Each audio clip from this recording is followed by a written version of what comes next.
will start. We just had some interruptions with our internet here in the space. So welcome to tonight's session of the public program of Summer School at School. Okay.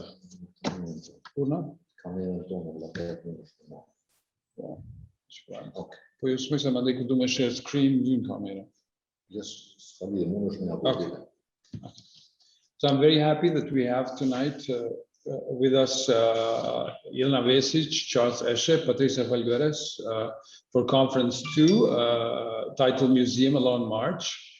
The conference and roundtable discussion takes into consideration the open-ended social and political debates in Pristina, focusing on the continuing struggle of the artists and individuals in the arts and other significant social struggles in the Kosovan society to create politics and space for the future new Museum of Contemporary Art in Pristina as a step for strengthening the capacity and the position of critical emancipatory art practice in the Kosovan society.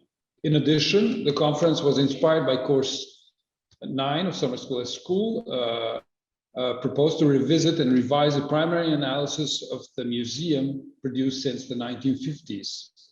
The main question of the conference, proposed of course by Patricia Valgueres, is it still possible to associate the museum with an emancipatory program?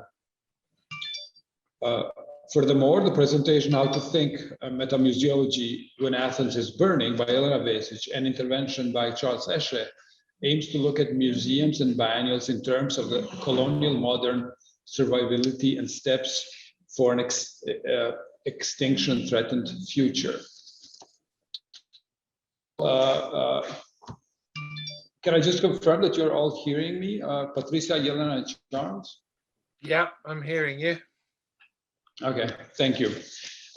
Briefly, as an introduction for tonight's conference, I thought maybe just to give some a sense of a timeline from our context and developments here since early 2000s. To start, I have to mention that cultural policies in Kosovo are no longer a priority in this, let's say, second decade of this century. However, in the beginning, in year 2000 and 2001, a cultural strategy for development, this was the title of the first governmental strategy designed for a public sector in Kosovo. So let's say the new society coming out of the war or institutions were pushing forward for development of the arts and culture primarily, and then similar strategies started developing in other spheres. None of them actually were so successful, and even this document, which included a series of consultations and interventions but by various policymakers, including those hired by European Union, Kosovo Foundation for Open Society, and many other partners, produced a document which was somehow pushed under the carpet when that government had changed. But the document still remains revolutionary in terms of the discourse that was put forward at that time. And I will just take few lines from the document which connects more broadly with the idea of the museum, but also the position of arts and culture in relation to other actors in our social sphere. I'll just read briefly from the section titled Relations Between Government and the Cultural Sector. So it starts like this: the culture of Kosovo is neither the same nor the servant of the institutions of government. Culture is a matter of how people who live in a territory express themselves and their history. It is not a tool for the convenience of political ideologies. This simple assertion overturns many of the assumptions that bedeviled relations between government and the culture sector in the past. Nonetheless, government is responsible for the smooth and efficient running of the mechanisms that allow cultural life to reach its full potential. It is also responsibility for the government for providing the legislative framework for the protection of heritage and cultural rights, and for ensuring the broad the broadcasting regulations that are drawn to enable people in Kosovo proper access to highest standards of arts and entertainment. I'll just skip, and there are several interventions planned in the paper, which were never somehow put in place. Among them, a very important part is given to the visual arts in Kosovo as a somehow space for further development. So one of the tasks in the section for visual arts was establishing exhibition spaces in each municipal area. When you have this section here, one that follows more policy developments could connect this approach with the approach in France in connection with regional cultural regional museums and collecting foundations, so-called FRACs. In Kosovo currently, so 20 years after this policy paper, there are no museums of contemporary art. There are no regional centers for arts and culture in main cities in Kosovo. So this policy still remains unrealized. To go further, this section gives a very concrete task. It says to establish and build a museum of modern art as soon as possible. This might be combined with other facilities in Pristina for a concert hall and a new theater. Currently, since 2018, Pristina and the broader Kosovan society has entered in a debate whether we have as a priority, let's say, the necessity for building a new museum of contemporary art or a concert hall. And these two are in clash since 2018. I will just share some images of how visually this clash and confrontation appeared in our public sphere, starting with an image of an intervention, a visual intervention that a visual artist, Dritan Selmani, created let's say around 2012, when this discussion was reignited through a text published by Shkelzen Malici. I'll just try to share my screen.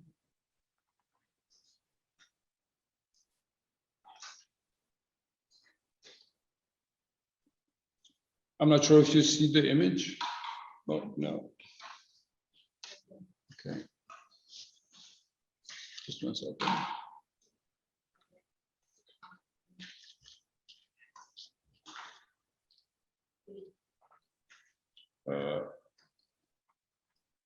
Okay.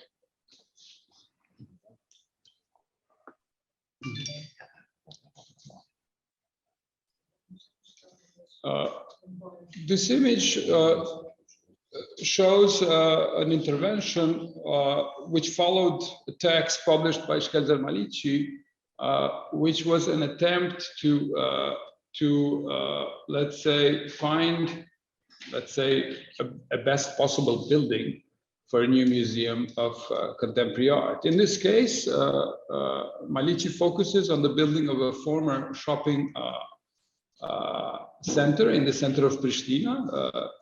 The building itself used to function also as a social hub in the center of Pristina. After the war, it was acquired by one of the ministries initially governed by the United Nations, and it's still used by the Ministry of Public Administration. The same building later on in 2013 became a focus point of the election campaign of one of the politicians, which later on won elections in the city. The building was later designated to become a concert hall in a project which was designed in collaboration with the European Union. The building would be labeled the Hall of Europe in that case.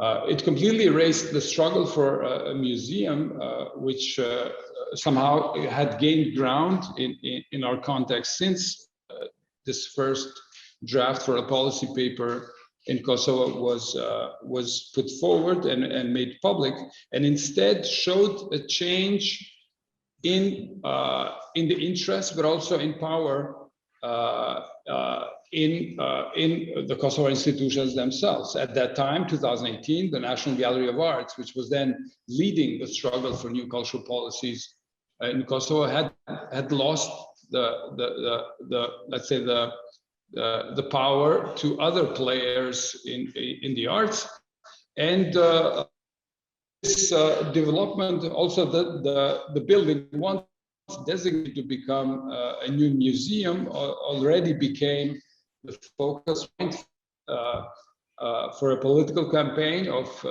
then the Minister of Kosovo, but also the Mayor of Pristina. Following a long debate and a struggle to protect the building, which included several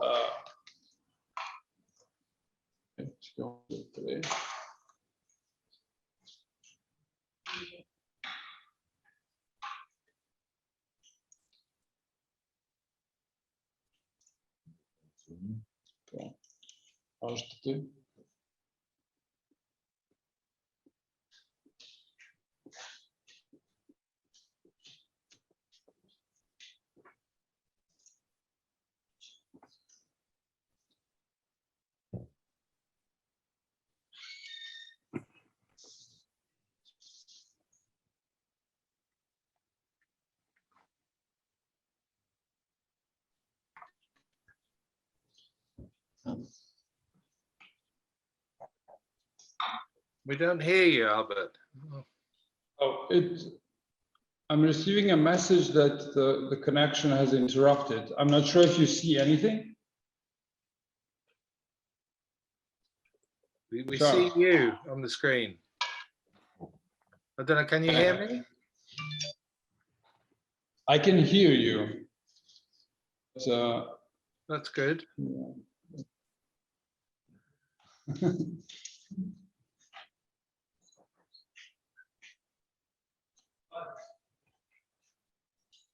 Just 1 second, Charles, until I reconnect.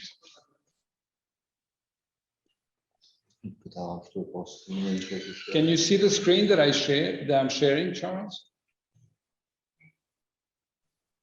Not yet. Okay, just 1 second. I'm not sure what it is.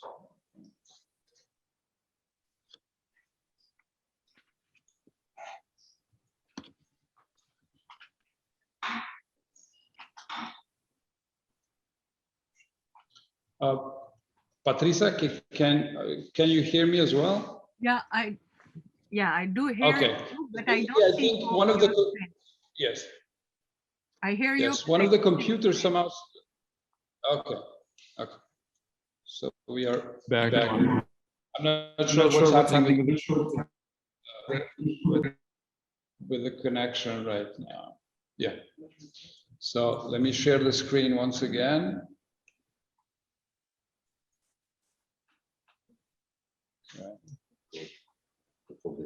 Yeah.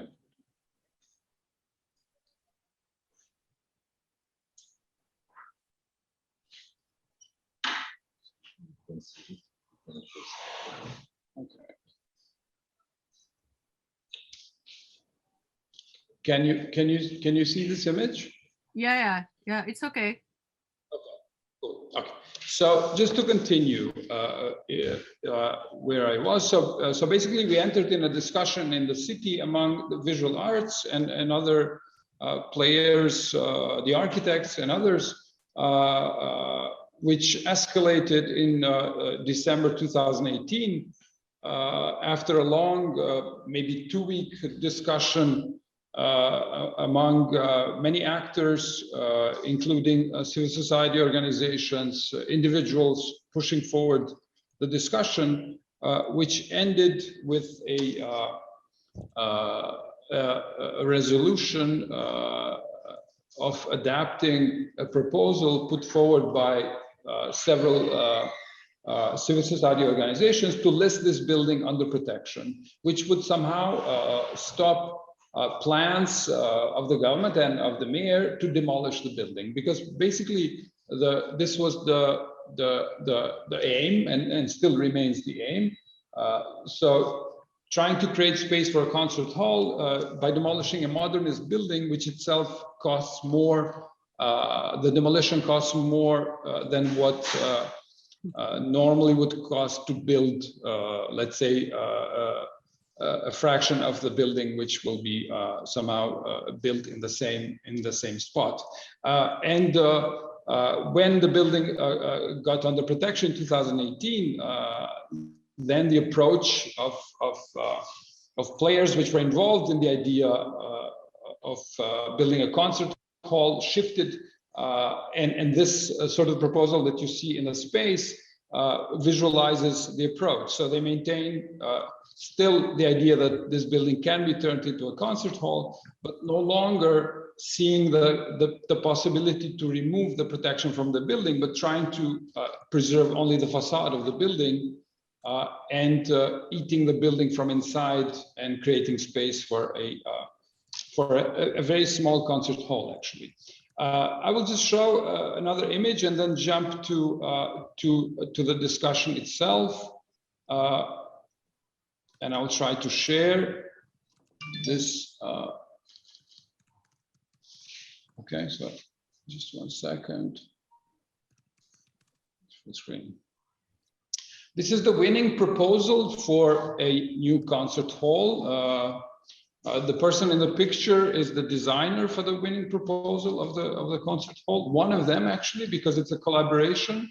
In the end, municipality continued to push forward for the idea that this building should be transformed in a concert hall, and to legalize the process. Somehow 3 architects, with their cooperations, participated in the hall. One of them, this proposal was listed as the best proposal.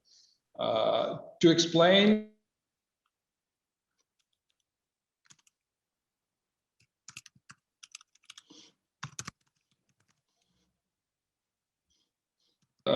the proposal plans to turn the building, and in the cave, in the middle of the cave, there's a piano. What's interesting also to mention is that the architect, the people running an NGO, which was very important for the process of listing the building under protection. So 3 years after, we come to reality where the same players who were once very strongly opposing the idea that the building should be demolished and turned into a concert hall, becoming those who actually put forward proposals of how the building should be reduced into a concert hall. I'll just share with you a few, let's say, links to highlight, let's say, the controversy around the building. And these are more or less media that try to follow these debates. One of them, Kosovo 2.0, which has readership, international readership, more or less. In it, this struggle was also highlighted with a number of interviews. This is how the building originally looked in 70s. So the shopping center was finished in 1972. And in there, you have a group of architects who argue against the demolition, and 2 of them who were arguing and raising their voices against the demolition actually then participated in the open call of the municipality, turning the building into a concert hall. And it's important to mention that this happened within the gap of 3 years. I will just stop my initial, let's say, introduction to the context, maybe here, to give space to your presentations. The discussion itself and the conference and the roundtable is intended to raise once again the discussion and also discuss the critical aspect of museums as such, not only within, let's say, the Western society, but overall the discussion of what a new museum could mean for new society, in a way under construction, in a very complex social process in Kosovo. So I will give the floor to you, Patricia. Thank you so much for being with us today.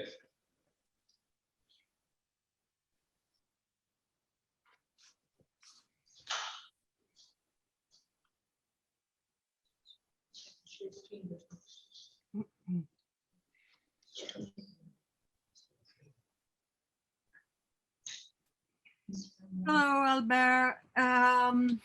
Thank you so much for the invitation. I regret deeply not to be with you in Pristina, but this year it seems that it's quite difficult, and I was not ready to overcome so many difficulties to get to Pristina with you.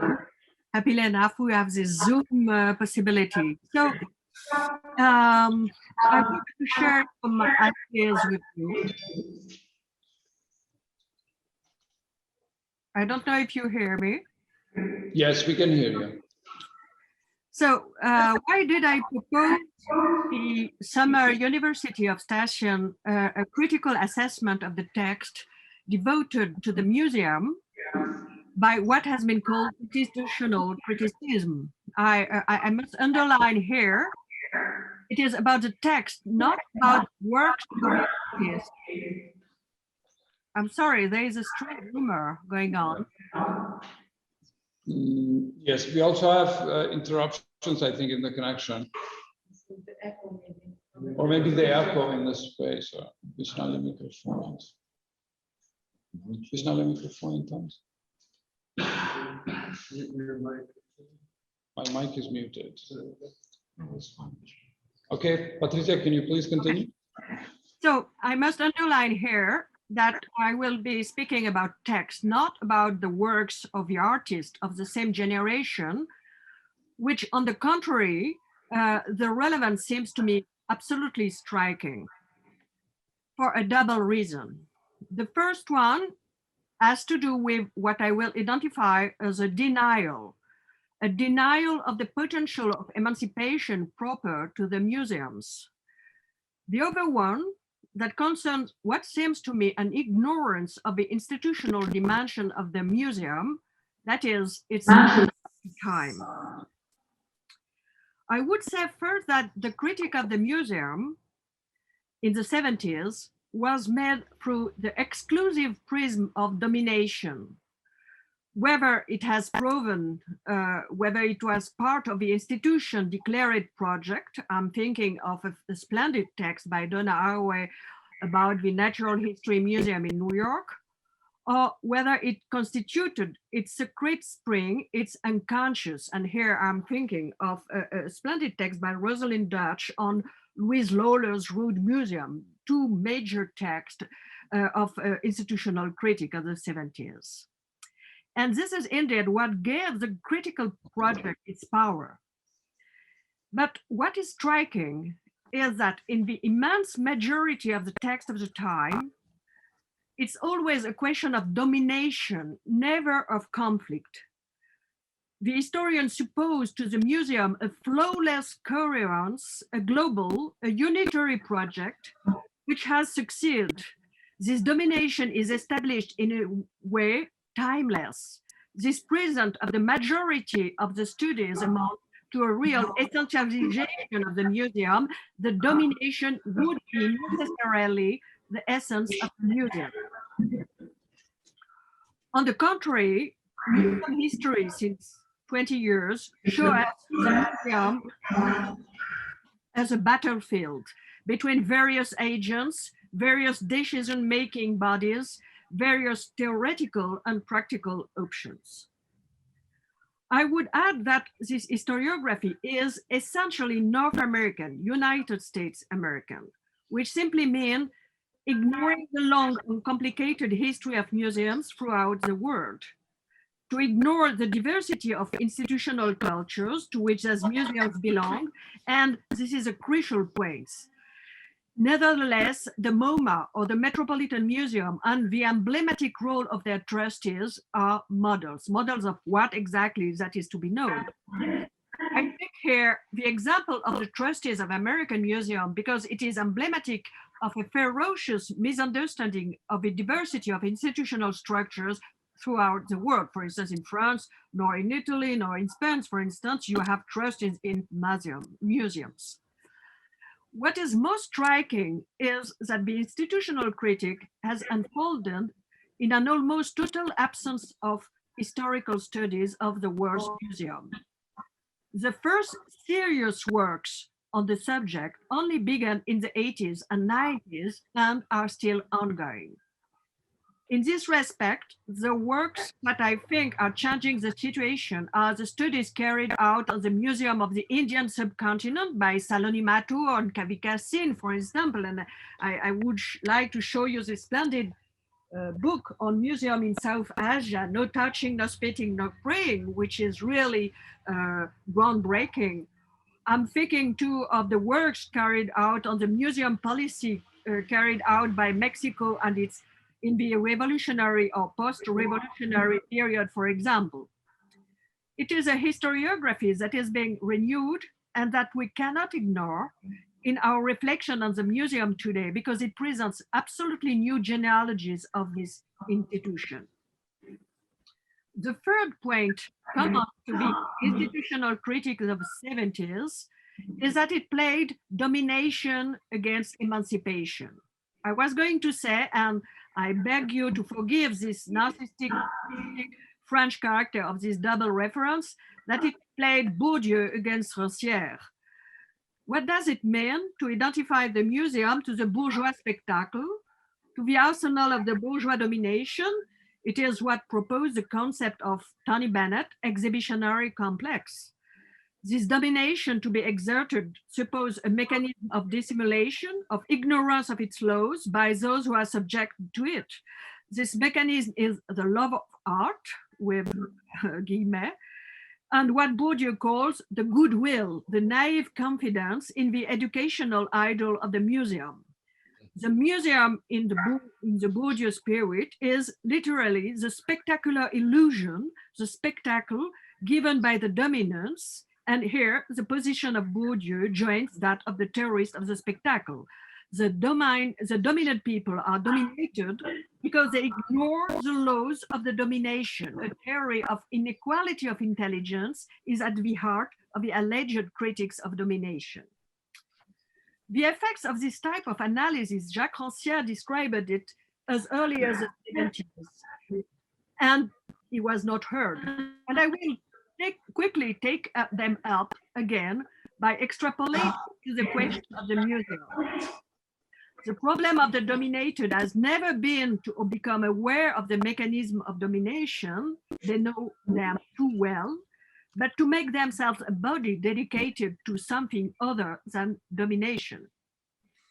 But the consequence of this type of Bourdieu-like analysis has been the dismantling of the museum project of the post-Second World War democracies at the moment when the neoliberal devastation is unfolding on a global scale, at the moment when the museum is only asked to be the local, the regional declination of the double process of unlimited wealth and privatization of the public space.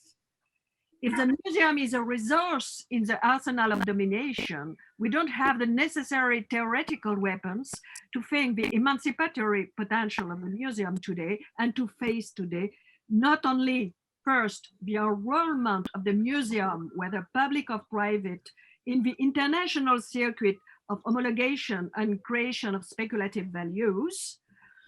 The museum is today both a signal and an accelerative tool of the speculative process itself.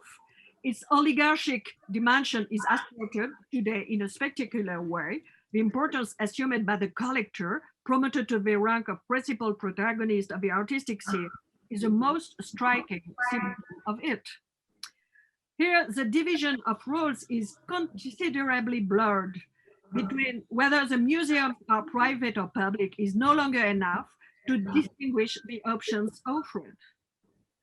The speculative process largely embraces museums and public establishments, even though the political guardianship weighs each day more heavily on the museum, its personnel, its management, its exhibitions. As a true test of the new modes of public management, the museum has become the key equipment in the process of modernization undertaken by states throughout the world. Homologation of the states, newcomers on the international scene, now paced through the museum. In many cases, it now coincides with homologation in and by international speculative circuits. And here, of course, I don't think of the Museum of the United Arab Emirates, which seems to be the new El Dorado of the French museum directors. But from now on, to be enlightenment of the museum in the, we have to face from now on the enlightenment of the museum in the neo-identitarian and religious offensives of which Modi's India or Erdogan's Turkey give spectacular testimonies. What happens when the sculpture museums, and I take here an Indian example, become the last possible and everyday threatened site of the coexistence of religions? On these precise questions, our Indian colleagues, Saloni Mathur and Kavita Singh, provided rich analysis to which I refer you. I'm trying to see, there is a message, okay. This is why we cannot ignore the emancipatory ambitions that the museum project may have carried in the past. I have contributed to put back in light the emancipatory ideal of which the Italian Museum after World War II and for a brief and vivid decade could have been bearers. I believe that we can take up their ambition in its entirety to substitute the ideal of emancipation for the mortifying genealogies of family, race, nation, and religion. But today I would like to insist on one point. We have forgotten to think about what in the museum makes it an institution. We have generally confused the museum with the collections, the objects that it contains and exhibits. Museums, as the Enlightenment thought of them, are a conservatory of an exceptional legal status. They are, legally speaking, foundations. This means three things. First, that the museum is a legal entity, a moral person, to which goods and services are assigned. Second, that these goods are subject to a certain regime of unavailability, that they are withdrawn from all trade, from all ownership, from all private patrimony, that they escape the chance of sales, inheritances, legacies, and gifts. This inalienability must be publicly constituted and qualified in law. That was the regime in the Middle Age of the various foundations, collèges, hospices, convents, libraries, perpetual masses, or funeral chapels, which benefited from this exceptional status of which Roman law had forged the lexicon and the mechanism. It is necessary to insist today, while we perceive each day and in a way more and more frightening to the destruction of our most precious goods, on the relevance of the concept of unavailability. Of course not. 3, finally, all this must be assured in perpetuity. The works of art, the art collections, could only access the status very late in European history. The collections were always dissolved after the death of the collector in the family patrimony. This is why if one wanted to make a museum, it was better to lean on a college, a funeral chapel, on the church, which was more likely to preserve in perpetuity the deposit that one entrusted to it. This guarantee of perpetuity that the church offers to individual, family, or associative foundation seemed unbearable to the states of the 18th and 19th centuries.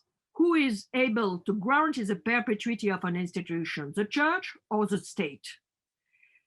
What is called the desamortization, in Spanish is desamortización, and it is more or less the Spanish word which was in use in all Europe. The desamortization, which means the confiscation, the liquidation of this very special type of foundations of monasteries, chapels, and convents during the 70s and 80s of the 17th century and 19th century, is in Europe the origin of almost all the great museums, from the Prado to the Kunsthistorische in Vienna.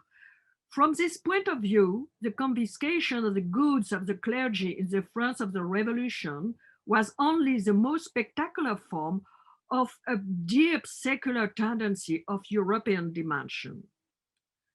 The works of art, the collections could thus benefit from a very specific mode of sanctuarization, only very late at the end of the 17th century.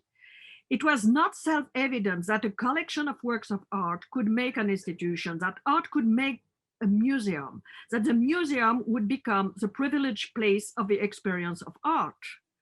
This program is indissociable from the thoughtful will to constitute a public space, what the Romans designed as res publica. The museum is the institution of the institutions, that which completes the institutional construction of a public space anywhere. It is indeed what endowed it at the time of decolonization, at the period of independence, with this extraordinary dynamic of creation that spread throughout the world after the 60s of the 20th century. So the question seems to me, do we have today, a few days after the 6th report of the GIEC, the IPCC, something to support the museum project? Can we aspire to this form of perpetuity? I would propose to close this small talk, I would propose a Piranesian version of this ambition. Any institutional ambition projects itself into the future from the point of view of the rules it will deliver to posterity. This is its secret economy. To think the institution is to project oneself in this future, while the building that embodies it temporarily will be only ruin. This is what the artists of the late 17th century taught us to think. And I will show you a beautiful picture by one of these Piranesian artists called Hubert Robert, who before the revolution showed us the Grande Galerie of the Louvre as it would appear within 3,000 years from there. And I will end with this image, which I think is exactly the moral situation in which we are now today in most part of the world. So that's it. Thank you.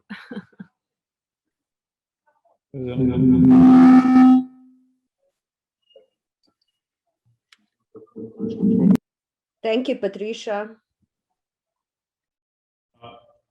Thank you very much. Thank you, Patricia.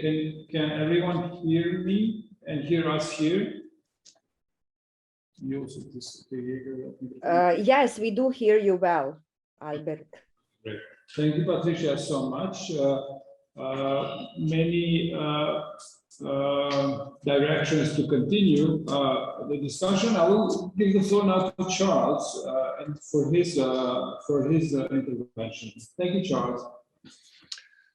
Thank you, Albert, and like Patricia, I'm sorry to not to be there. And also, I'd really like to thank Patricia for that talk. That was, you know, a wonderful introduction spanning well, 2 centuries in some ways, but also spanning the last 50 years.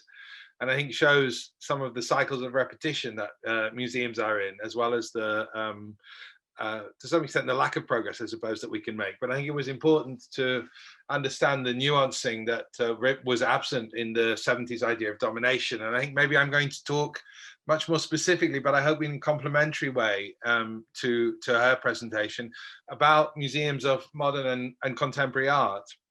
And to, I mean, there's a lot of ground to cover, so I'm going to focus really on the question I think Patricia or Albert posed at the beginning was, is it possible for contemporary art museums to be an emancipatory tool to support positive social change? And to what extent is that something that we can both expect of museums, or how we could shape our demands of that emancipatory tool in a way that is likely to achieve something significant? And I think that's the question maybe that lies in your introduction to some extent, Albert, in relation to the unbuilt Museum of Contemporary Art in Pristina, and to what extent could there be a sense that building such a museum would contribute positively towards emancipation, towards questions of empathy and building relations between differences, coalitions even between differences, and therefore would become a kind of socially wanted institution, something that would seem to have a certain urgency and would therefore push political decision makers towards providing the funds that might allow it to happen. So that's in a way the question that I want to ask. I'm not sure I'm going to answer it in 20 minutes, but I will try and do so in this short paper, which I'm going to read. So modern and contemporary art museums, which is what I'm going to concentrate on. I think we firstly have to recognize or say that they do play a role in contemporary social life. I think there's often a tendency from the political side, and I mean this also from a leftist, sort of more traditional perhaps, or a social democratic leftist position, but also from a rightist position, to say that museums are not so significant and to judge their value in terms of tourist income or in terms of reputation or building of the city, which again leads to tourists and perhaps to companies settling in those regions. A kind of neoliberal idea of the museum doesn't really see the museum as having this role in contemporary social life. But I think there have been many researches which do indicate it, that the museums do determine certain aspects of the social, cultural, and economic value system. So they're engaged in questions of value. They're engaged in questions of social standing and social hierarchy.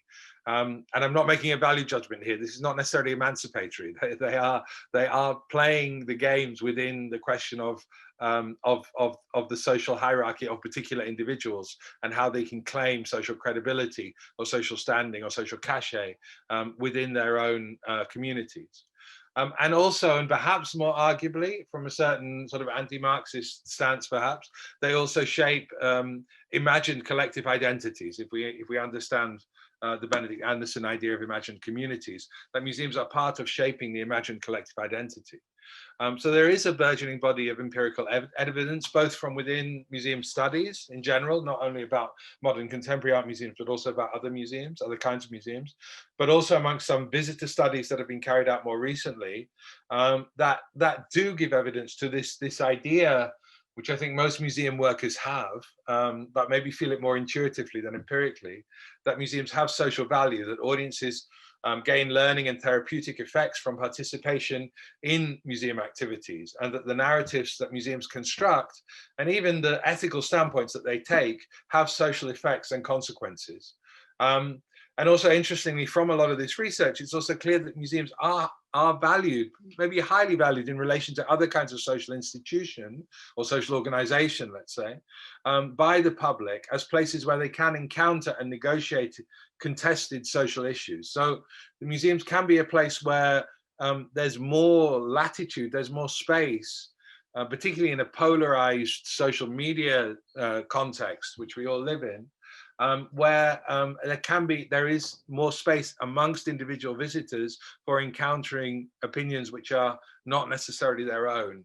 And that's often negotiated through the idea of art and the artist as somebody who's a provocateur, who's somebody who not necessarily aligns with the social, moral, religious, ethical position of the viewer, but nevertheless is something where there's an openness to negotiation between those elements. And museums have that capacity, and that's a capacity which I would say we're in need of in society, but also I think which is reducing in society. There are less and less common places in which that that possibility of negotiation between different opinions, at least, if not differences in more fundamental ways, can actually happen. But of course, at the same time, museums promote other values, and values that do not necessarily align with these ideas of emancipation, let's call them in general. Yeah, ideas also of diversity and inclusion and equality, which are associated with the idea of emancipation, or at least I'm associating them. Some of those ideas, which we can go into a little bit more, but also Patricia mentioned them, are the asset value of art and the involvement of collectors, and also the social value for a limited class of high net wealth individuals who, by taking ownership and governance of museums, put themselves into a higher category within the billionaire class, if you like, and negotiate their positions within them. And I think these two competing value systems, the value system of the possibility, the potentiality, as Patricia talked about, the potentiality of emancipation, and the value system associated with social cachet and with asset class and art as an asset class, could be understood as generating themselves from the two main funding sources that museums rely upon across the world, apart from their own capitalist market generated income, which is becoming also an important element in a lot of museums' financial stability, is generating their own income through their own activities in a straightforward competitive market system through PR, marketing, publicity, etc., and even selling exhibitions that they organize, etc., etc. But aside from that, the two main sources are state funding, which is either at a national level or at a regional level, and I think emphasizes this idea of a value as a cultural value and questions of building collective identity. Now, again, that building of a collective identity can be about assimilation and things like that. We have to question these terms. It's not necessarily positive, but I think the main reason that political funding is given, or funding in the capacity of politicians to give, is given to museums because they see it as a cultural value, which is often a civilizational question, particularly from the right side, but also a question of building collective identities, building common shared grounds to strengthen society, strengthen the bonds within society. And at the other side, there's a private funding from the collectors and so-called philanthropists, so-called lovers of humanity, whose investment, maybe I'm being cynical here, and I'm no doubt that some of the philanthropy is genuine. I can't vouch for every collector and their motivations, but clearly alongside that purely philanthropic, that pure lover of humanity, and we could ask what the rest of living beings where they might find a place in the idea of philanthropy. But as well as that, there's also the asset value of their own collections very often, and the social standing, the social cachet, the positioning that they can within their own class. So what I'd like to think together with you here is to what extent these value systems are competitive or even mutually exclusive, and to what extent the role of museums in contemporary life could be emancipatory or even in favor of social justice as a broader term. Can museums take a position in society that allows them to be what many in the field, and include myself in that, seem to want them to be? That is, vehicles for promoting this mutual understanding, empathy, the idea even of human rights, a contested term, no doubt, but nevertheless something that I think museums often stand behind, respect for difference, etc. If we look at many recent museum statements, including our own at the Van Abbe Museum, which is the museum where I work in Eindhoven in the Netherlands, we can find a tangible desire to help mitigate the consequences of social division and social polarization that we've seen in the last 20 years, as again, as Patricia said, as the neoliberal nightmare has overcome the compromises of post-war social democracy. And that mitigation comes out in terms that are related to inclusion, diversity, emancipation, but also increasingly questions like decoloniality, decolonizing the museum, or restitution. These are questions which are constantly recurring in the museum, and partly some of those emerge in the 1970s as the demands that those artists and those writers like Rosalind Deutsch that Patricia was talking about, that demand of the museum did have a response within the museums themselves. And that response has developed in the last 50 years into these kind of terms. So much so, perhaps, that it's interesting to reflect just on one statement, which is the proposed ICOM definition of museums, which is a contested proposition that's still going through the International Council of Museums. But nevertheless, is interesting because it seems to point precisely in the direction of museums as emancipating tools. Yeah, museums, and this is a quote from the short quote from the longer ICOM definition: museums are democratizing, inclusive, and polyphonic spaces for critical dialogue about the pasts and the futures, aiming to contribute to human dignity and social justice, global equality, and planetary well-being. Now, this is just one example of many kinds of forms of words. We could call it rhetoric as well to some degree, perhaps some slightly less ambitious, because social justice, global equality, and planetary well-being are ambitious targets, though nevertheless I think they're legitimate targets, and how to contribute to those is a question that people within museums are asking themselves. The people, at least, that are working in museums and are nominally, in terms of being directors or curators, deciding on, or educators, deciding on programs that happen within those institutions. And again, the polyvocality of museums, I think, is very important in understanding that they're not a single voice, at least at that level of the people who are working below the board level. Now, such a statement as the ICOM is not uncontested. We have to see that there are conservative movements within the museum still, and they were much stronger in the 1970s and later. But the main opposition within the museum field is often couched in terms of realism, this is an overambitious, or re-emphasizing again the value of the collection and the value of artistic autonomy, a term that comes also to some extent from the 1960s, but a term that has become a catch-all in a way, a term which defends the idea of art not being connected to certain urgent social, critical, even climate questions, but defends the autonomy of the individual artist, and in a way the heroic position of the artist within that construct as the person who's allowed to speak truth to power without any consequences. Now, I think we could talk a lot about the questions of autonomy, and political autonomy is no doubt incredibly important. I'm talking here in Kosovo, so I don't need to emphasize that the consequences of not having political autonomy are very clear. But I think artistic autonomy is something that needs a different kind of negotiation than political autonomy in the way we understand it. So the defense is often couched in those terms, and more the idea almost of emphasizing the collection as wanting to produce a kind of passive museum, a museum which by default, in the imagination of a kind of conservative critique, doesn't take an activist position, but is open to anyone to wander in. Not necessarily understanding the relations outside the museum, in which the wandering in is the permission to wander in is given to certain groups and classes within society, and much less so to others. So ignoring that, but then stating not that there should be a sort of an unemancipatory, an oppressive museum. But more so a museum that is waiting for its waiting to come alive for the disinterested spectator, in a Kantian terms, to wander in.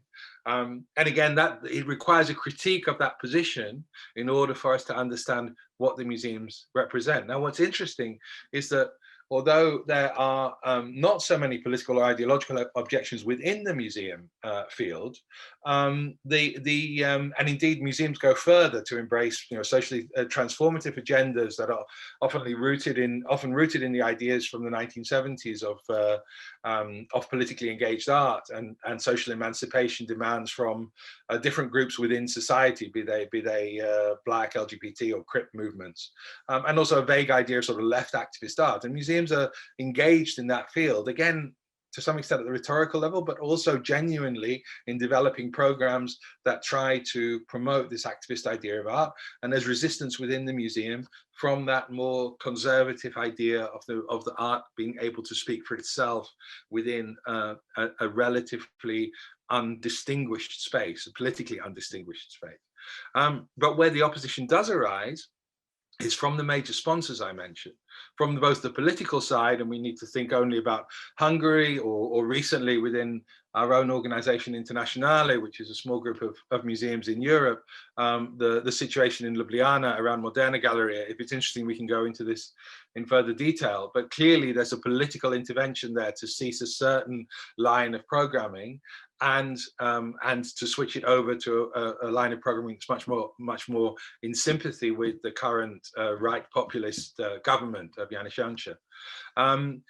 Or we could see it also again in another museum from the Internationale, which is MACBA in Barcelona, which is also in a process of changing director, and which in a very, very interesting and I think complex way has played off questions of identity politics against questions of political engagement. So on the one hand, sacking the person who was in charge of a long tradition of MACBA of a political engagement coming out of the work to do with the anti-globalization civil society movements from the late 90s, and sort of breaking that whole program, which has lasted for 20 years, and again could be analyzed for better or worse, but breaking that, but then bringing in the first person of a woman of color to be a director in Spain, of a museum in Spain, indeed to some extent broader than that. And that's quite a it's quite an interesting and complex, nuanced question about what is going on there. But it's clear that the decisions that are being made around that are not so much being made by the political factions within the governance of MACBA, but by the oligarchic factions, the high net worth individuals who are behind the foundation of the museum. So here you see that the opposition to some of these changes that we're talking about to emancipation comes from the governance, and I think this is the level, the governance level, which is where, to some extent, our thinking around museums from the 90s onwards, and I've been involved really in museums since around 2000, so 20 years now, and in that period, certainly the beginning of that period, we developed something which I always like to call experimental institutionalism, but it's also been called new institutionalism, and I think that one of the naive aspects of that, perhaps because it was grounded in a still existing form of social democracy in the early years of this century in the Nordic countries and in Germany, was the fact that governance, even if the governance wasn't particularly oppressive at that moment at all, but governance wasn't high enough on our agenda in terms of changing the institutions. So what happened was that the museums, or indeed even we could extend it to biennales and to other institutions, where the public face of the institution in terms of the celebrity curator, if you like, or certain celebrity artists, or the arguments, the political arguments of those, was not matched by reform at the level of governance. And so what we see, and Ljubljana is a good example, Barcelona a more contested example, but there are others as well, is that if the governance doesn't change, then the dressing, if you like, the icing on the cake of the museum is fairly easy to strip off, and you still have the museum underneath, and that museum is to some extent unchanged in its governance. And I think it's useful to think about this in terms of an idea of the long march through the institutions, which is something that originated on the left with Rudi Dutschke, but it's interesting that it has become much more familiar now on the neoconservative and populist right as a sort of critique of the left, to say that that's the plan of the left. I don't think people in the left use it very much anymore. But this long march through the institutions was an idea to get into the institutions and to try to reform them from within, whether it was the university or a nuclear power plant or a museum. There were many different kinds of institutions that were thought of in these terms. But that idea of getting inside the institution was not, at least in museums terms, and I'm not saying this about the original theory, which might go back to Gramsci arguably, and to ideas of hegemony and things like that. So I'm not, I'm clear that the long march through the institutions is itself a contested term. But I think what's interesting is that a lot of our efforts, my generation's efforts, certainly as curators, to reform the institutions, didn't take account of governance, or the question of governance, sufficiently. In a sense, it became a battle over symbols rather than a battle over structures themselves. And the question of grand gestures, and this is maybe something that I'm concerned about as at the moment, because of the the movement with towards emancipation and things like Black Lives Matters, with the removing of statues and the occupations and things that happened have happened over the last 50 years at different occasions, Occupy Wall Street and things like that, is that while all this is very important, if it's unaccompanied by demands for changes at the level of governance, and I think there are demands, that it's important that now certain people on boards, particularly in the United States, but I hope that that will extend to Europe, that there is a story to tell about the level of governance by these movements that is not one of challenging symbols, but challenging structures, and fundamentally changing those structures in order to produce the kind of emancipatory museum that we might want to imagine.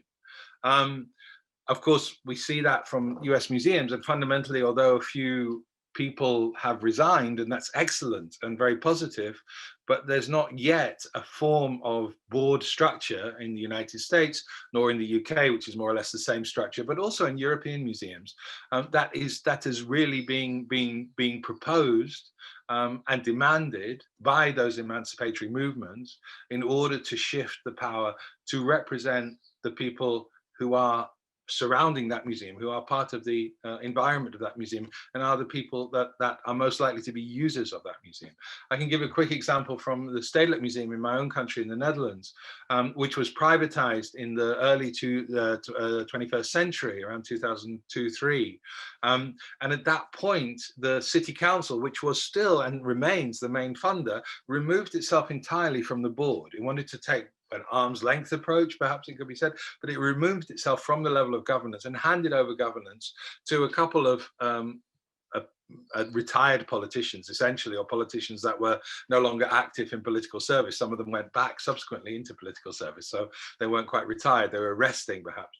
And then people, as we're familiar with, the donor class, the oligarch class, the billionaire class, whatever we call it, that these people took over, say, the Stedelijk Museum, and the Stedelijk Museum has been through 4 or 5 changes of director in that process, when each one became almost in a cycle that you saw in the boards, a cycle of appointing somebody for particular qualities, whether that was good marketing or good relations to collectors, but then ultimately getting bored by that particular quality, and then bringing in somebody with the opposite set of qualities. So more or less like a department within that a CEO within a business might run a department within their business, where every 2 or 3 years they would think that, oh, we need to have a change in order to keep everybody on their toes or whatever. And now we've done the marketing bit, so now let's do the serious critical bit, and now let's do the more friendly, socially engaged bit, and this being personified by those particular directors. So it means that the question of governance has actually gone backwards in the last 20 years, at least as it's concerned the social democratic countries. I can talk about Van Abbe, which is a slightly different question, but it is interesting that an institution like the Stedelijk Museum, which is just like we are in the Van Abbe as well, commendably tweeting support for diversifying its staff, for Black Lives Matter, etc., is to ask how the support that manifests for such social movements and the question that those social movements might ask back to the museum can become manifested in the governance of art museums. And I don't know if somebody's trying to, I just got some text. Oh no, you're not asking me to shut up yet, but I will do soon. I would like to, I mean, maybe to finish actually on this this quote from a journalist, a Guardian journalist, actually, Gary Young, who's a Black English journalist, so somebody who's outside of the professional field of museums, but I think has written very powerfully about the question of the margin and the mainstream, and how these relate to each other, and where we have to be careful about the kinds of questions of diversity and identity politics that museums get into, particularly when they might come across as more rhetorical than actual if the structures themselves aren't changed. And I want to read him in a little bit of depth, so I'm going to read a quote from an article he wrote in 2012. The means by which things are categorized as core or marginal is shaped by who has the resources and capacity to frame that discussion with all the limitations inherent and implied in that state of affairs. What masquerades as core is all too often simply powerful. Any push for diversity that refuses to challenge that power structure is really not worthy of the name. We don't need institutions that look different and behave the same. To create them is to mistake equal opportunities for photo opportunities. There are two main problems with this. First, like most marketing ploys, it leaves many people cynical and paves the way for a backlash. It exposes the few beneficiaries to charges of tokenism, and its lack of integrity lends succor to those opponents of equal opportunities. And I think this was written in 2012, 10 years later almost. I think we can see in the populist rhetoric against the woke classes and things that we're familiar with, at least in the Netherlands and in the Anglo-speaking world, that this is very on topic. No? Second, this idea of a sort of a rhetoric of change is of absolutely no use to those who are underrepresented to have the underlying reasons why some groups are not recruited, promoted, or retained left intact, while a few identifiable faces are moved up to more prominent places. Such institutional cosmetics ill disguise a social and pervasive mindset in which the margins are subject to relentless examination, while the core coasts by with eternal presumption. Nobody ever asks in museums, when did you first realize that you were straight? Or how do you balance fatherhood with work? These complexities should neither paralyze nor petrify us, but simply make us aware that any attempt to categorize the diversity of human experience is inevitably flawed, even when it is necessary. Two of the many principles that might help navigate this complexity are first, that everyone has the right to call themselves whatever they want, and that second, with this right comes at least one responsibility. That if you want your identity to have any broader relevance beyond yourself, it must at least make sense. In the words of philosopher Anthony Appiah, it must be an identity constructed in response to facts outside oneself, things that are beyond one's own choices. Far from being neutral, these facts are rooted in material conditions that confer power and privilege in relation to one another. This brings us to the third point. As the African proverb states, only when the lions write history will the hunters cease to be heroes. So how does, inevitably, my question, how does a hunter like me from within a modern and contemporary art gallery give way to the lions in order for them to write history? The first step and legitimate step would be to say, well, just step aside. But I think that before changing the structures, that stepping aside doesn't necessarily achieve anything except emancipate me personally from the responsibility. But it's not necessarily a sufficient answer to simply have the like replaced with like. We need to replace the hunter with the lion.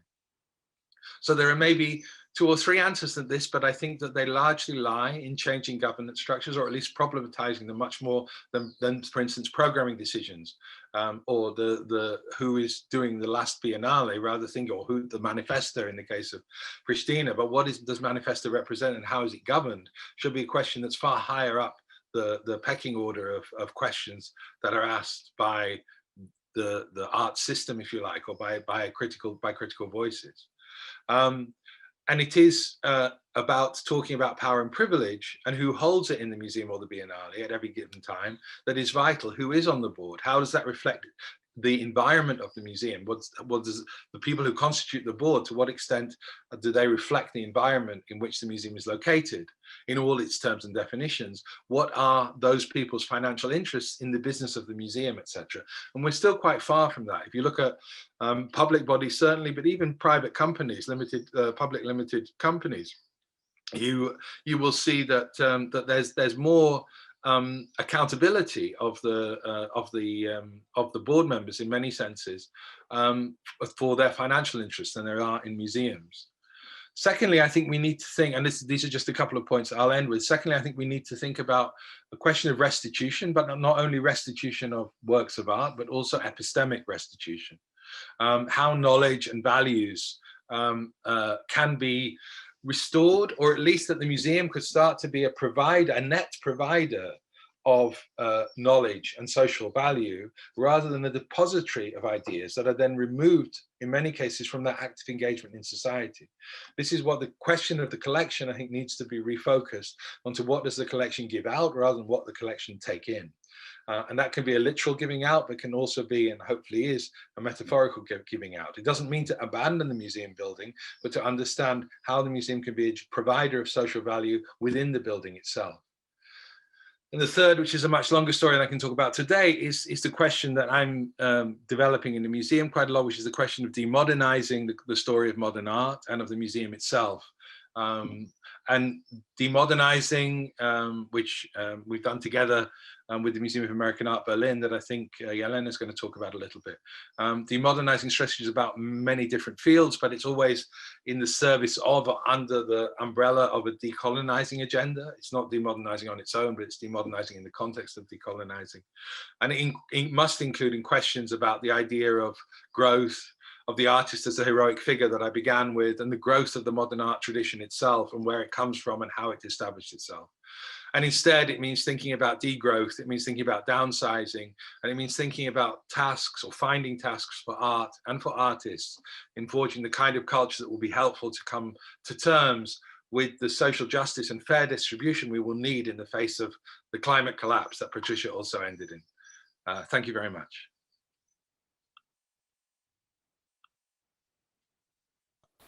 Thank you, Charles.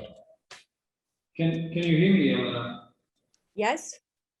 Okay, thank you so much. So now we become even a bit closer to our context. I'm very happy to have you here with us and to continue the session. I'm giving the floor to you. Thank you.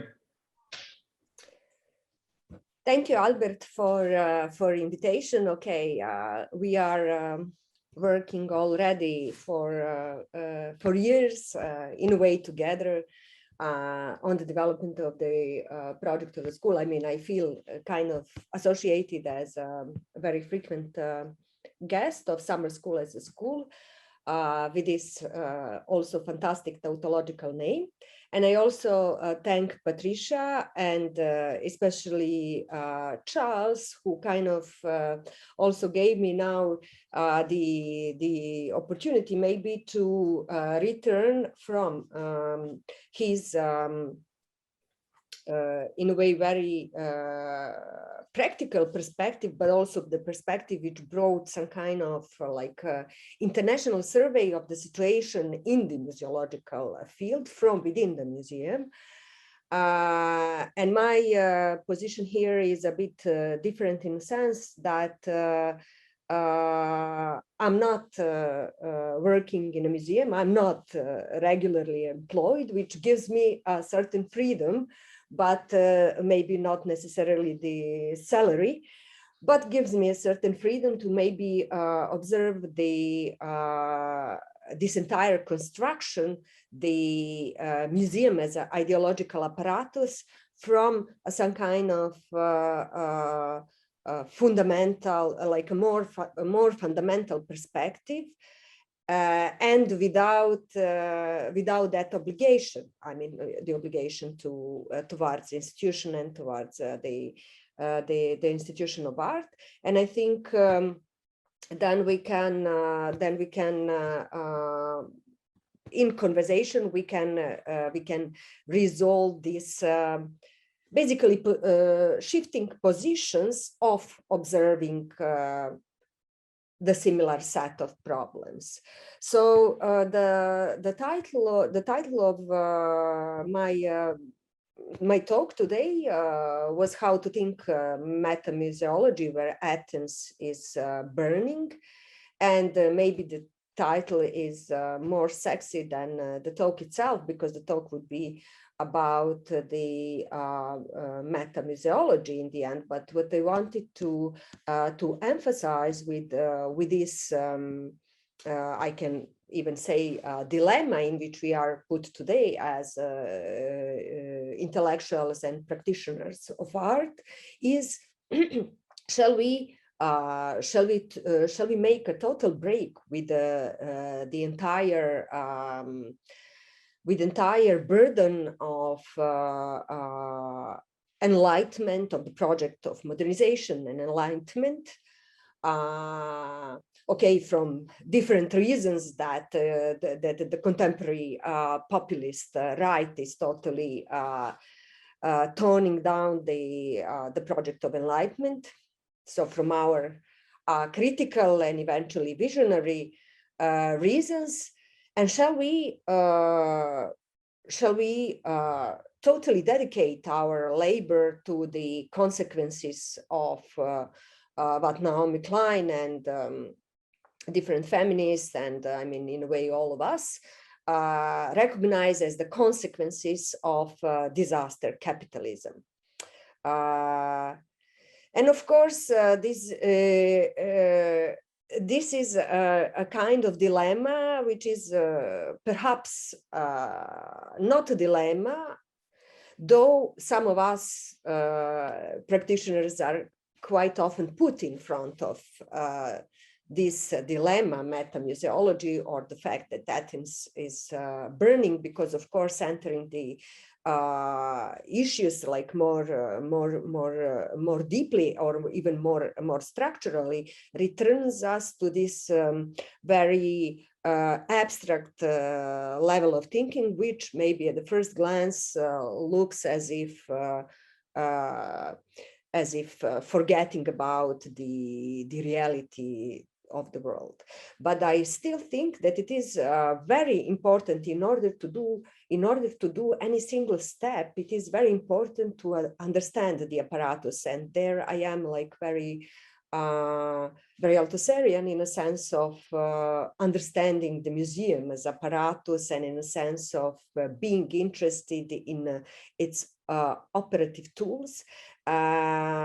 And in this short talk, I will share with you the three positions from the contemporary, not the latest, but the contemporary, like more fundamental reflections of how the knowledge is structured within the museum, how the museum as a kind of knowledge structure operates. And these are the insights which are stemming from the texts and books of a few writers who offered their reflections in the 90s and the first decade of 2000s. These questions are definitely the ones that contemporary museums such as L'Internationale that Charles was mentioning are already dealing with in a certain way, and are already trying to incorporate them in the practice, and we can also speak about that later. But I still think it is important to, I mean, at least as some kind of rehearsal, go through some of these fundamental questions. And here I'm relying to one essay or like a study or like speculation that I co-wrote with Vladimir Jerić-Vlidi, and which was about the ways of seeing, the ways of thinking, and the ways of learning. And I'm reconsidering these thoughts from a few years ago in a, say, critical perspective of today's fact that Athens is burning, and that we are talking about the sinking of Titanic in a way, among other things. So the first position is the position of the theorist Mieke Bal and her text Telling, Showing, Showing Off, which she wrote in 1992. And in which that she addresses from the position of imaginary position, but also very real, of standing in Central Park in New York between the Metropolitan Museum of Art, which gathers the matters of art on one side of the park, and the American Museum of Natural History on the other, which is exploring and tracing the story of life and of universal human development. And the two museums represent the sixth and third most visited museums in the world, which is also the thing that that counts also very much today in today's systems, which are imposing the rules and the future on museums through this kind of accountability and numbers. And she's evoking one picture which looks impossible after or during Corona, during COVID-19, how around 10 o'clock in the morning, most mornings, the yellow dominates the surrounding because the endless stream of school buses discharges noisy groups of children who come to the museum to learn about life. Bal reminds us that, and this is, I think, important, also in the light or despite of the museums are going today in the direction of inclusion of what is excluded. And she reminds us that comprehensive collecting is a form of domination and that museums belong to an era of scientific and colonial ambitions from the Renaissance through early 20th century with the climactic moment in the second half of 19th century. She aims, as she says, to analyze museum not as the 19th century colonial project, but as the 20th century educational one. But also speaking from today's perspective and relying on the knowledge and interpretation of knowledge of, an example, a thesis by Sylvia Winter or Walter Mignolo, we see that how the educational project and how the very education is informed by colonialism, that is colonial projects. So when we say decolonize or decolonization, it is also what is quite often discussed today. First of all, an epistemological thing to decolonize knowledge. According to Bal, the Museum of Natural History represents the other of the Met and seems to be a good place to observe the way knowledge is conveyed by the museum, is articulated and represented, as well as the way visitors take it as the subjects of museological operation. She illustrates an important part of this operation through a way in which American Museum of Natural History shows the human race to civilization. And this is also like a very enlightened, very much in the style of Enlightenment project. And the official guidebook is explicit about the edifying task of the museum, where the museum is described as the monument to humanity and nature, and how the museum instructs, inspires, and provides a solid basis for the understanding of our planet and its diverse inhabitants. As human cultures are presented as higher and lower in terms of development, with our culture representing the historical peak of development, it inevitably results in more or less clear division between us and them, which is one of these epistemological problems. And it is precisely this taxonomic ordering that is doing the job of ideologically justifying Western artistic and cultural superiority. And the same is also, she says, presented in Met, where Western European art dominates, where American art is represented as good second cousin, evolving as Europe declines, while the parallel marginal treatment of archaic and foreign art, from an example, Mesopotamian to Indian, contrasts with the importance of the understanding of ancient, that is Greek and Roman, as real predecessors of what's the European culture.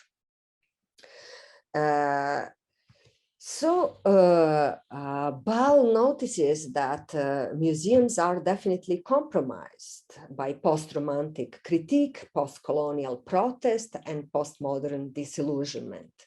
And this post-romantic critique we already see in this is one of my favorite paintings from 18th century, by the way, the painting by Hubert Robert, who shows the Louvre in ruins, and that Patricia have shown at the end of her lecture. So Bal opts for meta museum. And Meta Museum for her speaks to its own complicity with practices of domination while it continues to pursue an educational project. So in that sense, we can say that many museums which are part of L'Internationale are already in a way operating as meta museums. But the question remains whether the existing self-reflective strategies amount to self-criticism, are potent enough to rectify previous faults and shortcomings and to bring radical changes to the content and procedures of the educational effort of the museum. Museum display, especially in these large museum institutions, which pretend to certain comprehensiveness of knowledge, and comprehensiveness is immediately the sign of colonization. This display operates, as we know it well, as narratological device. Through the exhibits and the panels, the exhibits which should be viewed, and the educational informative panels that should be read. And they both are addressing in communication an implied focalizer whose tour through museum is the story of the production of knowledge taken in and taken home. So the display is a science system working in the realm between visual and verbal, and between information and persuasion. And this persuasion is very important in producing viewers' knowledge. So it constructs one form of truth speak, and truth speak is actually the discourse that claims the truth to which the viewer is asked to submit himself or herself, endorsing the willing suspension of disbelief that rules the power of fiction.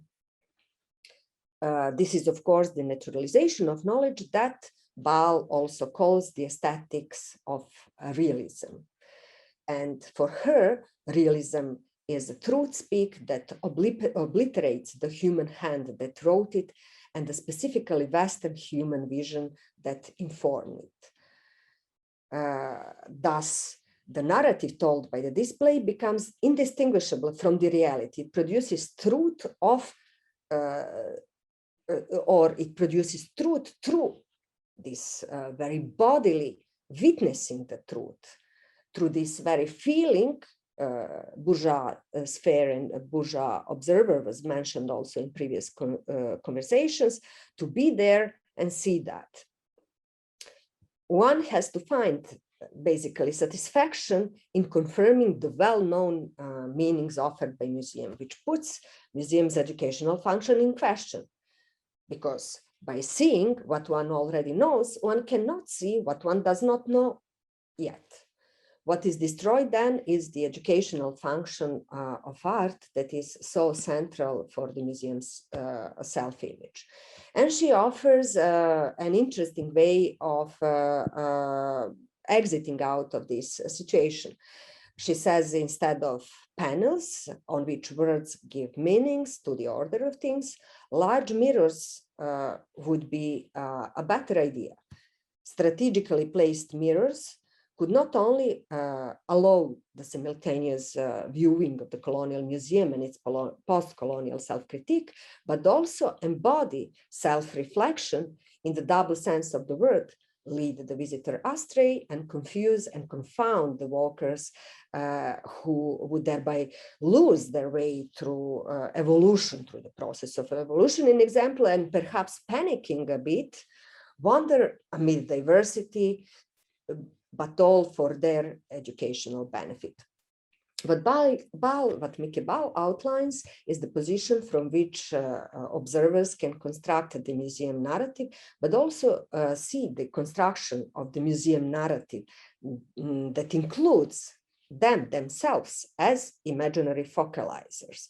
So in this operation, the museal mise-en-scène, it is the stage, becomes or opens itself up as a mise-en-abîme, that is, it reveals another picture, the picture of reflection and the act of observing itself, when the viewer can observe itself and can observe at the same time, simultaneously, the museum as storyteller and his own position as implied a focalizer, who in turn begins to reflect not only on the content of knowledge to be conveyed, but also on the framework of its construction and its own and his or her own position in this entire construction.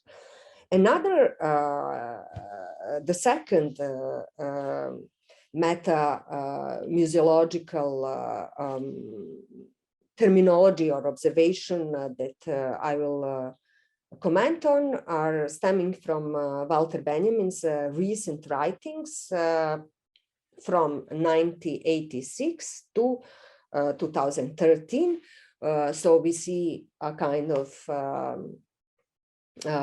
fictional, in a way, authorship, which perhaps is bringing some truths as truths, although the truth is just naturalized fiction in a museum, as Mickey Ball explained the problem. And in these recent writings, Benjamin follows the very construction of the idea of museum as creator of art, he claims, and the narrator of its history, creator of art even. This is interesting because he connects basically the birth of art museum. He connects it to the establishment of Belvedere Romanum as a museum, which was Pope's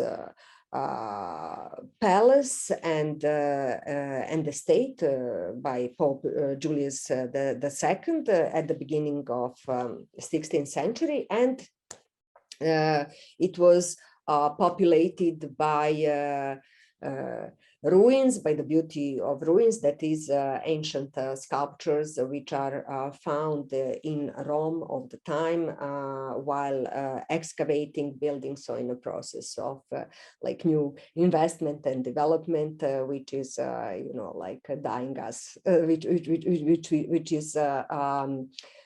is suffocating us these days, like investment and development.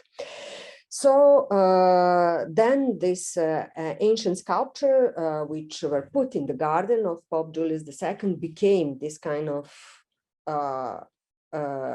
artifacts which are exposed and influenced on the process of development in art, which assumed this return to antique and the values of old art. So basically, the past is presented as a new modernity, and this is what museum often does in the entire structure. So these artifacts are organized basically for aesthetic enjoyment of its visitors, and also presented the artworks as exemplary for art. Benjamin claims that today art is most likely a notion defined by the story called art history, and that art exists only within that story.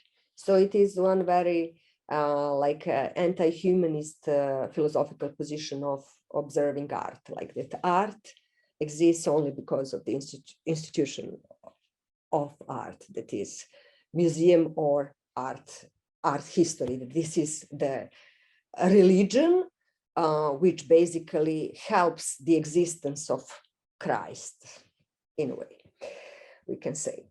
So in fact, what he wants to emphasize is that narrative is important more than artifacts, and that narrative operates like branding, that art history itself is a brand.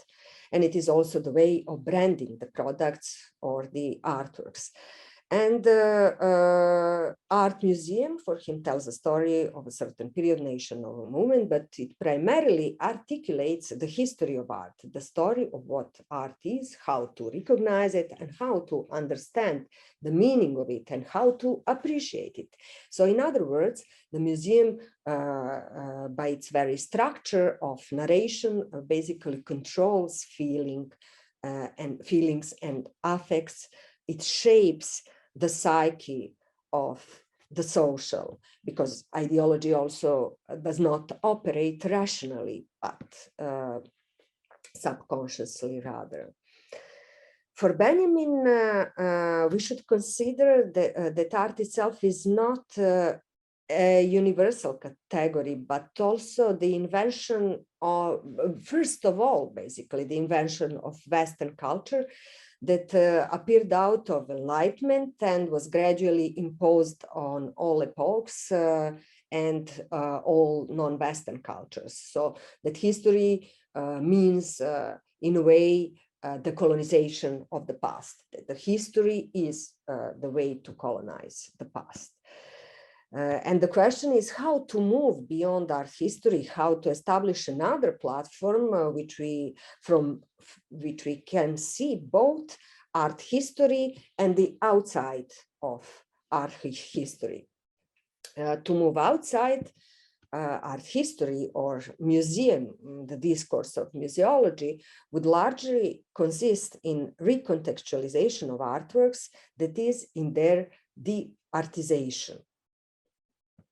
And for the very process of de-artization, but which sort of preserves the very narrative of art, Benjamin, in his recent writings, 86-2013, proposes abandoning the notion of a sacred object or art original, or the object which is based on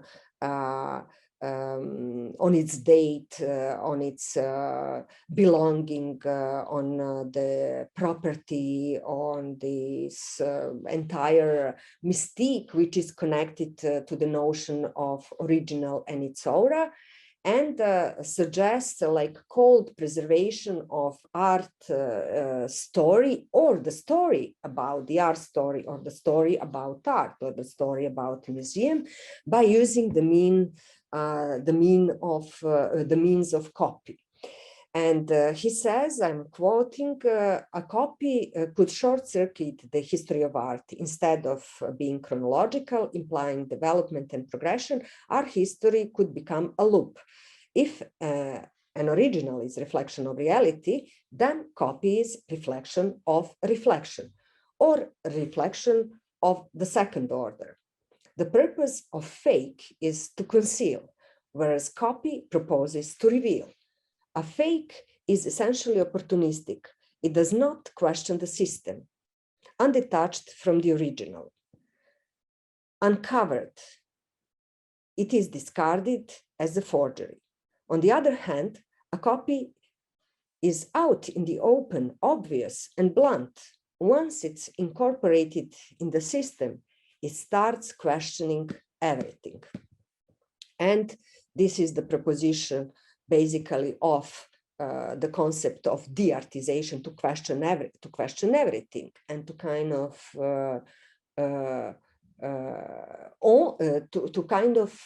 abandon all this accumulation of property and all this accumulation, and keep only the stories and our reflection of the stories. So to keep somehow the knowledge and the thinking in the air, or between us people, or however we call us. So for Benjamin, this moving outside also leads us to a construction of some kind of meta museum. He suggests a gradual detachment from the notion of art in an attempt to look at an artwork just as a human-made specimen, as an artifact of a certain state of mind or a cultural political milieu. And this approach should not be one of the passionate believer and admirer of art, but rather of a diagnostic, almost cold approach of an ethnographer. A meta-art museum would be a museum where works of art are exhibited not as some kind of sacred object, but rather ethnographically as a specific artifacts of Western culture that emerged out of Enlightenment. This would be a museum that exhibits former works of art as a meta-art artifacts, so through the process of de-artization. And he also gives us a possibility to think about meta art museum, which is different from meta art museum, and which would be some kind of a place where an art museum itself is the theme, is the subject matter. And of course, this process mounts to a certain stepping back to a certain process of unlearning, so to say, and that in a way projecting basically that in a way the new society will have pre-modern characteristics, while at the same time this new society will not forget about modernity as one of its important components. And as a third concept of meta-museological thinking, I will refer to Louis Kamnitzer and his educational proposition, which is based on the concept of art thinking, of something that is, as he says, much more than art, that is a meta-discipline that is there to help expanding the limits of other forms of thinking. And through art thinking, art itself is not simply is then not simply an expressive, communicative, and cognitive device which is available to a certain class of people, but becomes available to everyone, much like literacy. So he would like to establish some kind of continuity between the process of literacy and the art thinking, to introduce in a way art thinking as some kind of literacy. So in order to be able to serve to the interests of colonization and expansion of the art market, art is understood as universal language, as a kind of Esperanto, which is capable of transcending of national borderlines. But it is, of course, not the truth. And his call is to trace somehow another idea where art can be seen as a plain language, as a form of communication, and that somehow both art and alphabetization can nurture each other and can be in a way linked to each other. So in this, according to this concept, art then becomes something which we do not preserve, but it becomes a method of acquiring and of expanding knowledge, and of shaping differently the entire activities which are connected with the knowledge, including academic activities within the university and other forms of communication. And in which sense, Kamnitzer interestingly says that science is a mere subcategory of art, if we take art thinking as a model or as a notion. So he both a long-time artist and educator, suggests approaching artworks in a way which is similar to Benjamin's term deartization, because here too he finds it important not to focus on object, but on all conditions and interests that generated them, the objects, and to understand basically the distribution of power and the interest that they are serving, the objects are serving. So in order to expand our knowledge and to perceive how society we are living in is constructed.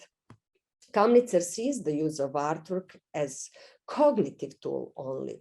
And he thinks that viewers are, through this process of problematization, through such process of problematization, placed on the same level with the artist, and not on a different level as in classical museal structure.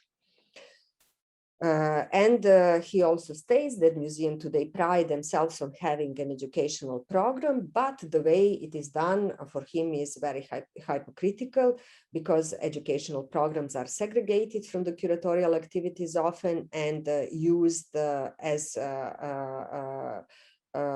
used only in the process of public relation, that is quite often connected to some kind of consumer-based tendencies and which are relying on circulation of numbers, which we can easily use for funding. So he says that, and I'm quoting, I discovered that working with the descriptions of visual situations was much more efficient than making visual situations. And he is very much for this description, for this process of basically dematerializing this object of value, which the object of art is equalized with in the complex of the museum or in the ideology of the museum. Art thinking is identifying certain freedom of connections that allows us to understand things better. Art thinking is much more than art. It is a meta-discipline that is there to help expanding the limits of other forms of thinking. Though it is something as autonomous as logic might be, and though it can be studied as enclosed entity, and its importance lies in what it does to the rest of acquisition of knowledge. I will maybe stop it here with these three speculative scenarios, so that we can leave a little bit of time for discussion. Thank you. Thank you very much, Jelena. Can you hear me? Yes. Okay. Thank you, Jelena. Charles, unfortunately, I have to leave. I have a few questions for you and Patricia, but also I have questions for Charles. And if you can try to reflect on that question as well. Patricia, can you hear me? Yeah. I just turned out my my mic, but okay. Here I hear you. Yes. So I'm interested in your thought expressed in the sentence that the museum is the institution of the institutions, that which completes the institutional construction of a public space. I would just add further, if we could say that the museum is the institution of the institutions, that which completes the institutional construction of a society or a state.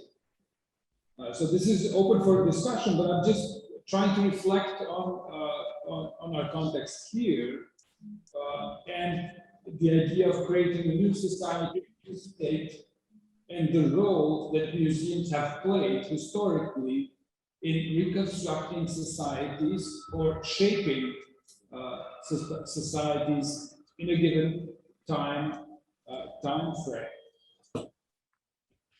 Yeah, I said so because if we look at the history of the museum, which is really complex, but it requires a lot of interest in the history of law, and especially Roman law, because as you know, it's the Roman law model of public space, which is basically the ground of the modern idea of the state. Okay, so what is interesting is the fact that the idea of a museum suppose a very particular way of sanctuarizing certain types of objects. And historically, what is interesting is the fact that we went from state dominated by powerful families, let's say in a very easy way and very brutal way, state dominated by clan, by families, by family mafias, let's say, and big private powerful properties, to a modern idea of the state between 16th and 18th century through a very particular way of sanctuarizing certain type of objects. This is a very difficult topic because very few people did really struggle with that, because it requires some interest in law and anthropology. But what is interesting for us today is to understand that a museum is the most specific and difficult kind of institution, because it supposes a continuity which is quite difficult, which was accessible only to the church during the Middle Age or the Renaissance. And for instance, this is why we have to consider the difference between a private owning of statues and pictures and a public and institutional property of statues and pictures. It's the reason why if you want to see Renaissance painting, basically you have to go to churches, because one of the very few ways to ensure some perpetuity to a collection, let's say, was to furbish your family chapel in a cathedral or a sacred building, you know. So the problem here is about the perpetuity of the state, which is a very difficult idea. And to understand that the museum is absolutely linked with the possibility of perpetuity for the state. And what was going on at the end of the 17th century all over Europe, not only in revolutionary France, but even in very, let's say, very clerical Austria or Spain, was the fact that the state wanted to be the new garant, the new guarantee of the perpetuity of collections. And it was quite new. And this is why the museum became a kind of pierre de touche, a trial process about the perpetuity of the state. If you don't have the perpetuity of the state, you cannot have museums. This is basically the problem. So, Albert, I don't know if it's what you were speaking about. Well, I was saying vice versa. Sorry? Vice versa, no museum, no state, no perpetuity of the state, no museum, but also vice versa. Yeah, because you can have collections, and you always had collections everywhere, but a collection is not a museum. A museum is absolutely different on the juridical aspect. So this is why it became so difficult, because it's absolutely linked with the revival of the Roman law state, of the idea of res publica.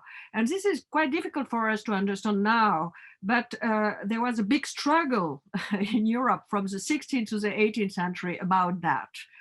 And very different kinds of model of state tried to have this continuity. They could not. This is why it's always very typical to understand that the first thing, one of the first measures of the new state created after the colonization, during the decolonization, was, are we able to create a museum? And as you know, this is a test, and it's very difficult for a fragile state to really build a museum, because the state doesn't have a continuity. It can build all of a sudden a museum, a building, but the problem of the museum is to ensure the continuity of the service. And this is a part of the juridical aspect of the museum. What is going on nowadays in Afghanistan is a terrible demonstration of that. You know, this is a terrible demonstration of that. And so I think all those issues are absolutely intertwined with the very idea of the museum. And this is why in China, for instance, and all over the world, the museum was always conceived as a test for the ability of the state to create a res publica, and not be only a mafia state or a family state or I don't know what. So, and as you know, this is the reason why you have thousands of museums all over the world. It's not only about prestige and social prestige. Of course, this plays a part, but it's about the ability of a state to ensure perpetuity of a structure. And that is far more difficult, of course. This is a big difficulty. And this is why the conditions of the museum are so different between Europe and, let's say, post-colonial African museum and so on. This is one of the main difficulty of the structure. It's not enough to, a restitution is not enough.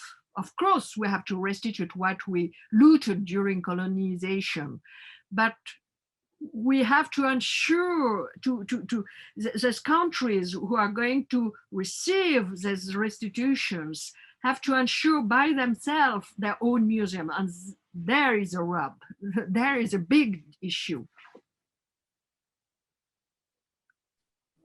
Thank you so much. It means a lot for our context. Yeah. Country and how is there an ability to go beyond let's say power concentrated in families, clans, and I completely aspire and agree to your positions in this case. If I may, I would just share with you the question that I had initially for Charles, and it concerns just one position that he shared with us during his presentation, when he said the idea of autonomy for the arts is different from the idea of the autonomy for politics or for politicians or symbols. And for me, they are one of the same. And I just want to throw this to you hoping if you could reflect on this position. On the relationship between autonomy and the state ensuring perpetuity? No, the autonomy of the arts being different from the autonomy of the politics or the autonomy of the political sphere. I mean, in my view, they are one of the same, but I just wanted to hear your thoughts. It's difficult as an argument. As a matter of fact, it's quite difficult to articulate the two levels of analysis, because on one side you have an anthropological, juridical analysis. On the other side, you have a direct observation of what's going on all over the world with the weight, the more and more, the weight which is heavier every year of administrations over the boards of directors of the museums. I think it's not the same level of analysis, because are we able to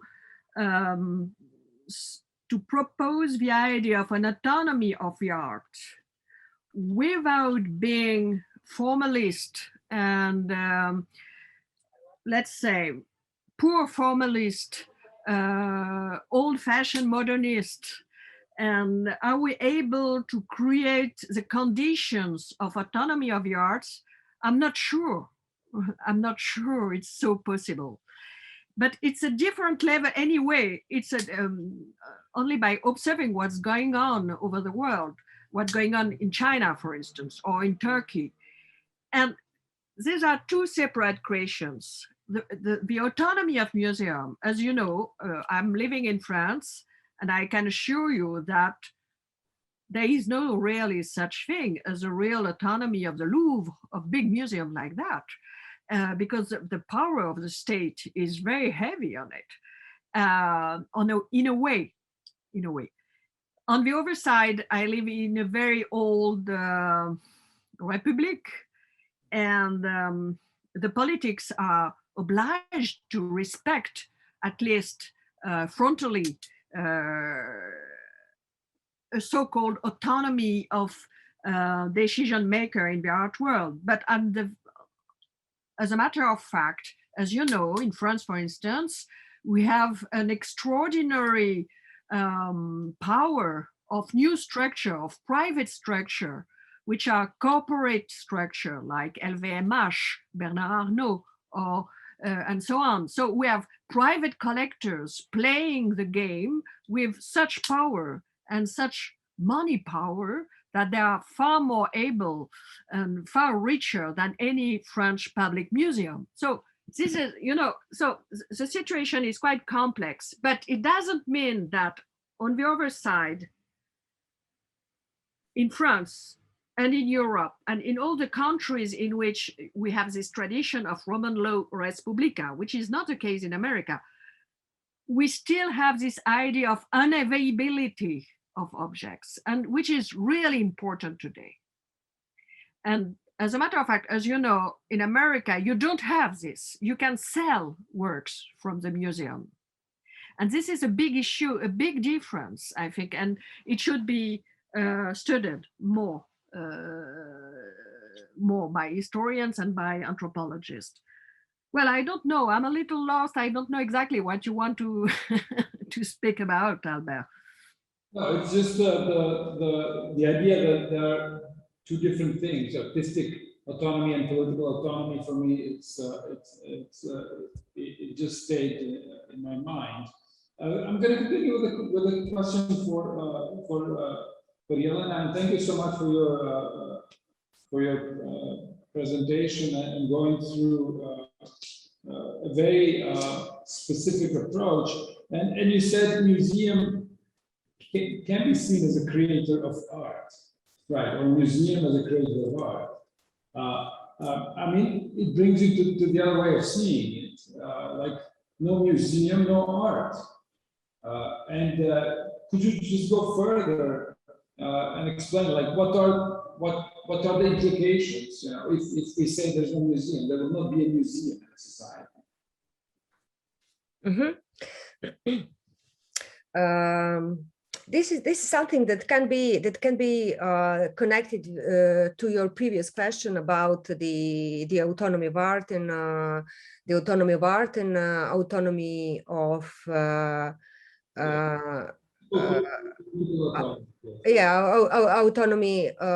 autonomy in politics, where I agree with Patricia about this part of equation that the politics is like that when we try to speak about autonomy of art, we are always returning to this 20th century autonomy, which is grounded by formal approach, which is grounded in formal approach to art, museum in that sense for me cannot be autonomous fully. I mean, it is part of the structure. I think what I've spoken about was directly stemming from this idea of anti-humanist philosophy, the idea of ideological state apparatus, and I do think that museum represents that in the structure. So the museum in that sense cannot be autonomous. But of course, in the context of modern states, the museum is given a certain autonomy as well as art through this idea of autonomous professional zones and professional spheres, which opens up a certain space of freedom and autonomy. I mean, at least vis-a-vis the immediate political goals. Your question, which relates to this thesis or the set of theses, the specific views on the development or speculations on the development of museum in the context of meta-museology, yes. The museum presents also the system, is the apparatus of knowledge, which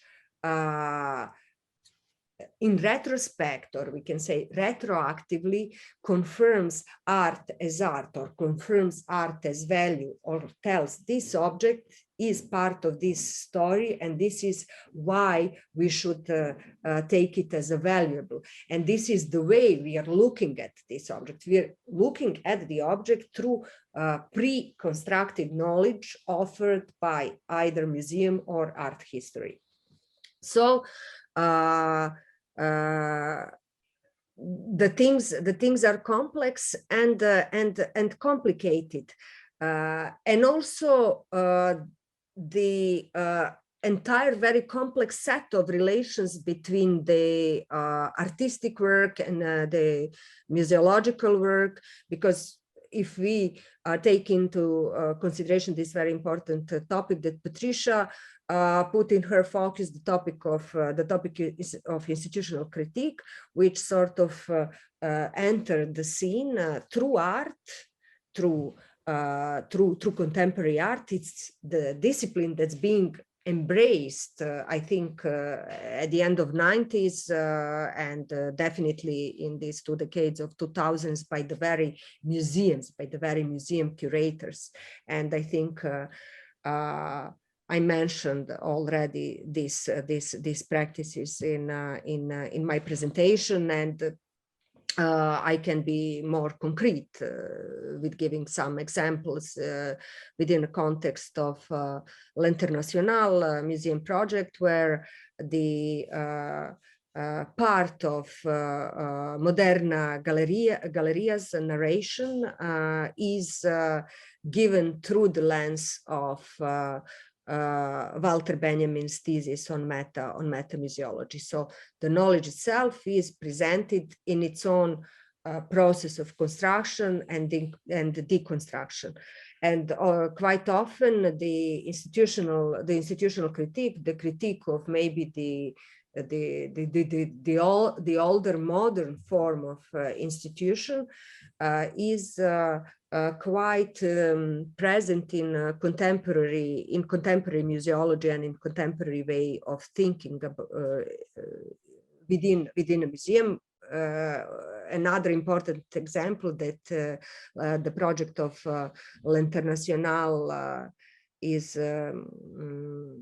I mean, can be of is the very fact that, in example, quite often where museums are making exhibitions and where they are, representing these exhibitions in another museums, the exhibitions were usually sold to another institution, while in a cooperative of L'Internationale, the collection is treated not as much as a property, but in the direction of what we today discuss under the notion of common or commonality. Yeah, I observe things through collage, so maybe needs time to establish connections between all the fragments. Thank you so much. I just wanted to say a thing about commonalities. I'm very upset by the fact that we seem to discover the notion of commonality, but this is precisely what public space is supposed to be, according to Roman tradition, to Roman law, to the law tradition. And I think we should be aware of the problem of using American concepts like common and so on, because we already have this idea of commonality with res publica. It's just a problem of adjustment of different legal traditions. And I think we should be aware of the fact that in North America and in England, there is a very different legal tradition. So they have to recreate without the tradition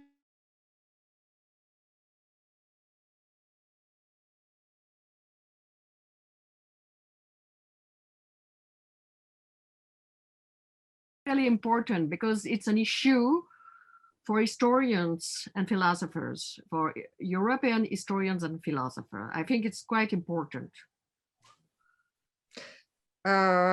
Yes, I agree that I agree about the connections between the maybe more contemporary, or at least more in circulation term of common in contemporary knowledge and historical observation of the public. I just use it because it's being used. This concept of common or commonality, but although. I think we should also consider that there is slight difference in this entire idea of public art and public space and the very operative procedures that are quite often part of museums in Europe, which are constructed on the premise of the modern state and on the premise of the public. That in reality, quite often the collection is exactly used as property. So it is used as a property and not as public or common. And what I wanted to say as difference with this within the context of L'Internationale is precisely this intermuseal relationships between different museums, which I think is potential in terms of maybe circulation of certain ideas throughout the world, because not, all countries or all places can afford such a big production, or maybe such prestigious collections, and therefore this circulating of the network of collections as common or as public is potential as a form of practice. And theoretically, there are no differences between maybe this new concept or behavior and what's assumed under the public sphere theoretically. Thank you, Jelena and Patricia. Very valuable positions. Normally, I would take questions from the audience.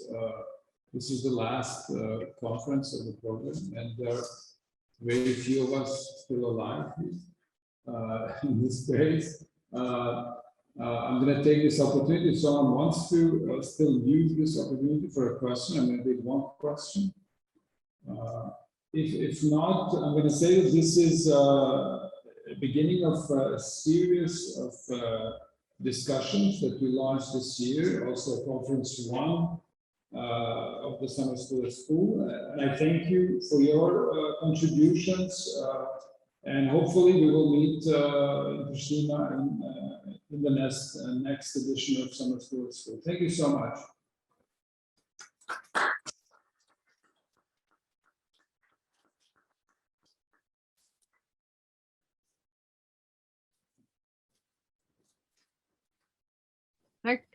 Thank you, Albert. Good luck to everybody. Hope to see you soon, maybe in Paris or I don't know where. Bye. Bye-bye. Thank you. Okay, see you soon. Thanks everyone.